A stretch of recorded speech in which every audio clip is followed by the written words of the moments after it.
PR পদ্ধতিতে নির্বাচন চায় ইসলামী আন্দোলন, সমর্থন জামায়াতের। যুবশক্তির হুঁশিয়ারি, বিএনপির পরিণতি আওয়ামী লীগের মতোই হবে। জানাবো প্রকাশ্যে মাথা থেতলে হত্যার ঘটনায় কঠোর অবস্থানে বিএনপি। এবং সর্বশেষ জানাবো দেশে এসে বিএনপিকে চাঁদাবাজদের কবল থেকে উদ্ধার করুন বলছেন এনসিপি নেতা। শুনছিলেন সংবাদ শিরোনাম, এবারে বিস্তারিত। পিআর পদ্ধতিতে নির্বাচন চায় ইসলামী আন্দোলন, সমর্থন জামায়াতের। সংবিধান ও রাষ্ট্রীয় সংস্কার সুরক্ষা নিশ্চিত করতে জাতীয় সংসদ নির্বাচনে ভোটের অনুপাতে আসন বন্টন পদ্ধতির দাবি জানিয়েছে চরমোনাই পীরের নেতৃত্বাধীন ইসলামী আন্দোলন বাংলাদেশ। এই দাবিতে সমর্থন জানিয়েছে জামাত ইসলামী, যারা বলছে সংস্কার ছাড়া তারা কোনো নির্বাচনে অংশ নেবে না। একই সঙ্গে অভিযোগ করেছে রাজনৈতিক সংস্কারের ঐক্যমত্যে না এসে বিএনপি নির্বাচনে বিলম্বিত করছে। ইসলামী আন্দোলনের আমির সৈয়দ মোহাম্মদ রেজাউল করিম বলেন, পিআর পদ্ধতি হলো মাদার অফ অল রিফর্ম। এটা বাস্তবায়ন ছাড়া প্রকৃত গণতন্ত্র সম্ভব নয়। পিআর পদ্ধতির সমালোচনায় বিএনপি বলছে, এতে সরকার গঠন স্থিতিশীল হবে না। এর জবাবে চরমোনাই পীর বলেন, ঘন ঘন সরকার পরিবর্তন আর রাজনৈতিক অস্থিরতা এক বিষয় নয়। ইতালিতে বারবার সরকার বদল হলেও রাজনৈতিক স্থিতিশীলতা রয়েছে, আর বাংলাদেশে 1981 সাল থেকে প্রায় একই দল দীর্ঘমেয়াদে ক্ষমতায় থাকলেও স্থিতিশীলতা আসেনি। পিআর পদ্ধতিতে আঞ্চলিক প্রতিনিধিত্ব নিশ্চিত হবে না। এর সমালোচনার জবাবে ইসলামী আন্দোলনে আমির বলেছেন, জাতিগত ভাষাগত বিবেচনায় বাংলাদেশ একক ধারার দেশ। স্থানীয় প্রতিনিধিত্বের বিষয়টি মুখ্য। যেসব ভাষা, নৃতত্ব, সংস্কৃতি ও ধর্মের বিভাজন রয়েছে, তারপরও পিআর পদ্ধতিতেও ভৌগোলিক প্রতিনিধিত্ব নিশ্চিত করা সম্ভব তুরস্কের মতো বিভাগভিত্তিক নির্বাচনের মাধ্যমে। পিআর পদ্ধতিতে সংসদীয় আসন থেকে এমপি নির্বাচিত না হওয়া জনগণ প্রতিনিধি নির্বাচন থেকে বঞ্চিত হবে। এর সমালোচনার জবাবে রেজাউল করিম বলেছেন, এলাকার উন্নয়ন সংসদ সদস্যদের কাজ নয়। এমপিরা বৈষম্যহীন নীতি প্রণয়ন করলে দেশের সর্বত্র উন্নয়ন হবে, আর উন্নয়নের জন্য স্থানীয় সরকারের প্রতিনিধিরা রয়েছেন। পিআরে এমপি প্রার্থী না থাকায় কেউ ভোট ডাকাতের জন্য মরিয়া হবে না, ফলে নির্বাচন সুষ্ঠু হবে। পিআর পদ্ধতিকে সংস্কারের সুরক্ষার একমাত্র উপায় আখ্যা দিয়ে বিএনপির প্রতি ইঙ্গিত করে চরমোনাই পীর বলেছেন, জুলাই সনদের আইনি মর্যাদা নিয়েও মতানৈক্য রয়েছে। ফলে এখন চাপে পড়ে সংস্কারে রাজি হলেও পরবর্তী রাজনৈতিক সরকার সংস্কার রাখবে কিনা অনিশ্চয়তা আছে। 40 থেকে 49% ভোটে 2/3 সংখ্যাগরিষ্ঠতা পেয়ে একক কর্তৃত্বে সংবিধান কাটাছেঁড়ারও নজির রয়েছে। বিদ্যমান ব্যবস্থায় আগামী নির্বাচনের একই পরিস্থিতির আশঙ্কা রয়েছে, ফলে সংস্কার ভেস্তে যেতে পারে। সংস্কার না হলে জামায়াত নির্বাচনে যাবে না। বিএনপি নয়, অন্যান্য দলই সংখ্যাগরিষ্ঠ জনগণের প্রতিনিধিত্ব করে বলে দাবি করেছেন জামায়াতের সেক্রেটারি জেনারেল মিয়া গোলাম পরোয়ার। তিনি বিএনপির প্রতি ইঙ্গিত করে বলেন, একটি দলের কারণে সংস্কারের ঐকমত্য আটকে যাচ্ছে। ঐকমত্য না হলে কমিশনের উচিত গণভোটে যাওয়া। জনগণ যদি আমাদের অবস্থানকে গ্রহণ করে তবে পিআর হবে, গ্রহণ না করলে আরেকটি দল যা বলছে তাই হবে। পিআরে একমত দলগুলোকে নিয়ে একটি কমিটি গঠনের প্রস্তাব করেন জামায়াতের সেক্রেটারি জেনারেল। সংস্কার ছাড়া জামায়াত নির্বাচনে যাবে না জানিয়ে বিএনপির উদ্দেশ্যে গোলাম পরোয়ার বলেছেন, আপনারা বলছেন আমরা নির্বাচন চাচ্ছি না, পিআর এর কথা বলে নির্বাচনকে পেছানোর চেষ্টা করছি। আমরা বলতে পারি, আপনারা তো সংস্কার চাচ্ছেন না, আর সংস্কার না হলে তো আমরা নির্বাচনে যাব না। ঐক্যমত্যে না আসে বিএনপি নির্বাচন পিছিয়ে দিচ্ছে। নাগরিক ঐক্যের সভাপতি মাহমুদুর রহমান মান্না বলেন, বর্তমানে যে নির্বাচন ব্যবস্থা চালু আছে তাতে দলবাজি হয়। উচ্চকক্ষে পিআর হলে সংবিধান 9/6 করে হাত দেওয়া বন্ধ হবে। যুবশক্তির হুঁশিয়ারি, বিএনপির পরিণতি আওয়ামী লীগের মতোই হবে।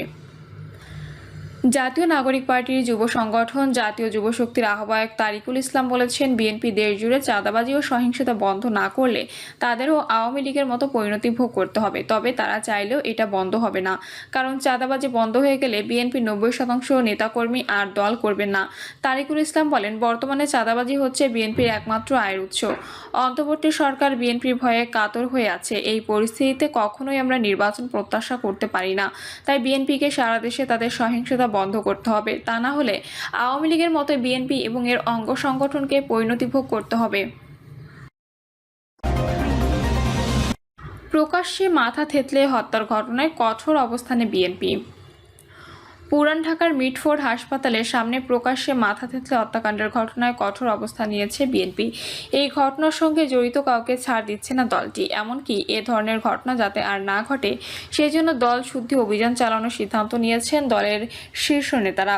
মিটফোর্ড হত্যাকাণ্ডের ঘটনায় মামলার আসামি 5 জনকে এরই মধ্যে আজীবনের জন্য বহিষ্কার করেছে জাতীয়তাবাদী যুবদল, স্বেচ্ছাসেবক দল ও ছাত্র দল। বিএনপি 3 অঙ্গ সংগঠন বলেছে, গত 1 বছরে অপকর্মের অভিযোগে 1000-এর বেশি নেতাকর্মীকে সংগঠন থেকে বহিষ্কার করা হয়েছে। বিএনপি সূত্র জানায়, ঘটনা জানাজানি হওয়ার পর গত শুক্রবার দলের পক্ষ থেকে শুদ্ধি অভিযান চালানোর সিদ্ধান্ত সব ইউনিটকে জানিয়ে দেওয়া হয়।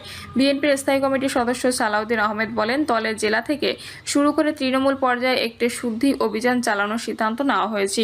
কী প্রক্রিয়ায় এই অভিযান চালানো হবে জানতে চাইলে তিনি বলেন, কোনো দাগী অপরাধী কোনোভাবে দলের সঙ্গে যুক্ত কিনা, দলে নতুন করে কেউ অনুপ্রবেশ করেছে কিনা, বিএনপির নতুন সদস্য যারা হয়েছেন তাদের আগের ইতিহাস কি তা পর্যালোচনা করতে বলা হয়েছে। এ বিষয়ে দল থেকে ইউনিট কমিটিগুলোকে একটি নির্দেশ দেওয়া হয়েছে। বিএনপির জ্যেষ্ঠ যুগ্ম মহাসচিব রুহুল কবির রিজভী সম্প্রতি বলেছেন, দলের শৃঙ্খলা ভঙ্গের অভিযোগে বিএনপি এর অঙ্গ ও সহযোগী সংগঠনের প্রায় 5000 নেতাকর্মীর বিরুদ্ধে বহিষ্কার সহ বিভিন্ন শাস্তিমূলক ব্যবস্থা নেওয়া হয়েছে।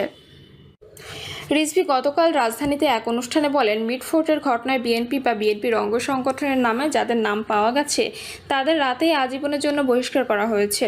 বিএনপি একটি বৃহৎ পরিবার, কোনো ছিদ্রপথে 2-1 দুষ্কৃতকারী ঢুকে পড়লে সেটা সবসময় হয়তো খুঁজে রাখা যায় না। এত বড় একটি পরিবার, কিন্তু কোনোভাবে যদি দুষ্কৃতকারীকে চিহ্নিত করা যায় তার বিরুদ্ধে ব্যবস্থা নিতে দল কখনো কার্পণ্য করেনি। মূল আসামিদের এজাহার থেকে বাদ দেওয়া রহস্যজনক। পুরান ঢাকায় মিটফোর্ড হাসপাতালের সামনে প্রকাশ্যে মাথা থেঁতলে হত্যাকাণ্ডের ঘটনার মূল আসামিদের এখনও গ্রেপ্তার না করা এবং মামলায় এজাহার থেকে তাদের বাদ দেওয়া রহস্যজনক বলে দাবি করেছেন বিএনপির 3 সংগঠন। গতকাল সকালে রাজধানীর নয়াপল্টনে বিএনপির কেন্দ্রীয় কার্যালয়ে জাতীয়তাবাদী যুবদল, স্বেচ্ছাসেবক দল ও ছাত্রদল যৌথ সংবাদ সম্মেলন করে। 3 সংগঠনের পক্ষে যুবদলের সভাপতি এম মোনায়েম মুন্না বক্তব্য দেন। তিনি বলেন, এ ঘটনায় যারা সরাসরি সংশ্লিষ্ট ভিডিও ফুটেজ ও সিসি ক্যামেরায় যাদের দেখা গেছে, আশ্চর্যজনকভাবে তাদের মামলার প্রধান আসামি করা হয়নি। যারা প্রাণঘাতী আঘাতগুলো করেছে তারা অদ্যাবধি গ্রেপ্তারও হয়নি। এর কারণে আমাদের বোধগম্য নয়। বাদীর মেয়ে বলেছেন, মামলার এজাহারে খুনের সঙ্গে সরাসরি সম্পৃক্ত 3 জন খুনিকে পুলিশ কৌশলে বাদ দিয়ে নিরপরাধ 3 জনকে আসামি করেছে। ঘটনার 60 ঘন্টার বেশি সময় পেরিয়ে গেলেও খুনির প্রমাণাদি হাতে থাকা সত্ত্বেও অদ্যাবধি মূল আসামিদের গ্রেপ্তার করা গেল না। এটি একটি বিরাট প্রশ্ন, রহস্য। মোনায়েম মুন্না বলেন, কারা কেন এই 3 আসামিকে বাদ দিয়ে নতুন করে অন্যজনকে আসামি করলো এটি আমরা জানতে চাই। আর ঘটনাটি বুধবারের। শুক্রবার এই ঘটনা ব্যাপকভাবে প্রচারিত হয়েছে। 2-3 দিন আগের ঘটনা কেন 2 দিন পর প্রচার করা হলো, এর পেছনে কারা জড়িত সেটিও খুঁজে দেখা উচিত। আপনাদের মাধ্যমে দেশের আইন প্রয়োগকারী সংস্থার কাছে এই প্রশ্নটি রেখে যথাযথ ব্যবস্থা গ্রহণের দাবি জানাচ্ছি। তিনি বলেন, আমরা এক তীব্র মানসিক যাতনা নিয়ে এই সংবাদ সম্মেলন করছি। দেশের সার্বিক আইন শৃঙ্খলা পরিস্থিতিতে আমরা অত্যন্ত উদ্বিগ্ন। এই নৃশংস বর্বরতা প্রত্যক্ষ করে পুরো জাতি স্তম্ভিত। আমি এই নৃশংসতার তীব্র নিন্দা, প্রতিবাদ ও ধিক্কার জানাচ্ছি। সভ্যতার এই সময়ে এমন আদিম বর্বরতা আমরা কোনোভাবে মেনে নিতে পারি না। এই ঘটনার সংশ্লিষ্ট ইন্ধনদাতা হিসেবে যাদের নাম এসেছে, মামলায় যাদের আসামি করা হয়েছে, তার মধ্যে আমাদের 3 সংগঠনের 5 জনকে গতকাল আজীবনের জন্য বহিষ্কার করেছি। আইন শৃঙ্খলা রক্ষা বাহিনীর প্রতি আহ্বান জানিয়ে অতি দ্রুত তাদের গ্রেপ্তার করে আইনের আওতায় আনার জন্য সাংগঠনিক দায়বদ্ধতা ও জবাবদিহির জায়গা থেকে যা কিছু প্রয়োজন আমরা সেই ব্যবস্থাগুলো নিয়েছি। অভিযোগ পেলে কাউকে ছাড় দিচ্ছি না। তিনি বলেন, বিদ্যমান পরিস্থিতিতে সরকার ও আইন শৃঙ্খলা রক্ষা বাহিনীকে কঠোর হতেই হবে। আপনারা আইন শৃঙ্খলা পরিস্থিতির উন্নতিকল্পে কার্যকর পদক্ষেপ নিন। এখানে আমাদের যদি কোনো ধরনের সহযোগিতার প্রয়োজন হয় আমরা তা করতে সর্বদা প্রস্তুত আছি। প্রিয় দর্শক, এই ছিল এখনকার সর্বশেষ সংবাদ। আপডেট সব সংবাদ পেতে চ্যানেলটি সাবস্ক্রাইব করে বেল আইকনটি ক্লিক করে রাখুন।